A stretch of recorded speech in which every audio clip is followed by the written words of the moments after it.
ದಸರಾ ಜಂಬೂ ಸವಾರಿಯಲ್ಲಿ ಪಾಲ್ಗೊಳ್ಳುವ ಆನೆಗಳಿಗೆ ಮದ್ದುಗುಂಡಿನ ಸಿಡಿತದ ನಡುವೆ ತಾಲೀಮನ್ನು ಕೊಡುವಂತಹ ಕಾರ್ಯ ಭರದಿಂದ ನಡೆದಿದೆ.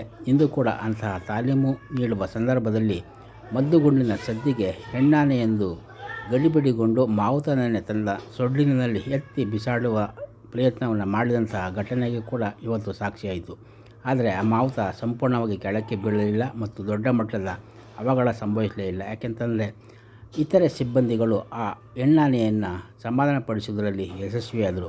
ಆದರೆ ಇಂತಹ ಘಟನೆ ಕಳೆದ ವಾರ ಕೂಡ ಅರಮನೆಯ ಆವರಣದಲ್ಲಿ ನಡೆದಿತ್ತು.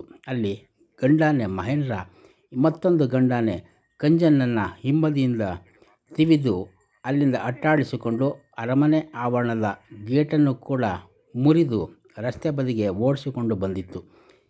ಆ ರೀತಿ ಆ ಗಂಡಾನೆಗಳು ಕಿತ್ತಾಟ ಮಾಡುವುದು ಸಹಜ ಆಗಿತ್ತು ಅನ್ನುವ ಸ್ಪಷ್ಟನೆಯನ್ನು ಅರಣ್ಯಾಧಿಕಾರಿಗಳು ಕೊಟ್ಟಿದ್ದರೂ ಕೂಡ ಈ ಎರಡು ಘಟನೆಗಳು ಜನಸಾಮಾನ್ಯರಲ್ಲಿ ಒಂದು ರೀತಿಯ ಆತಂಕವನ್ನು ತಂದಿದೆ.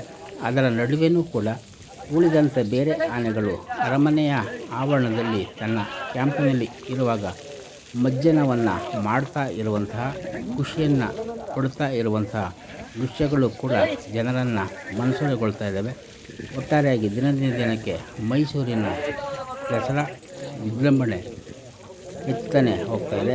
ಇದರ ನಡುವೆ ಆನೆಗಳ ರಂಪಾಟಗಳು ಸಣ್ಣ ಪುಟ್ಟ ಪ್ರಮಾಣದಲ್ಲಿ ಆಗ್ತಾ ಇರುವಂಥದ್ದು ಕೂಡ ಒಂದು ರೀತಿಯ ಆತಂಕವನ್ನು ಹೆಚ್ಚಿಸಿದೆ ಅಂತ ಹೇಳ್ಬೋದಾಗಿದೆ.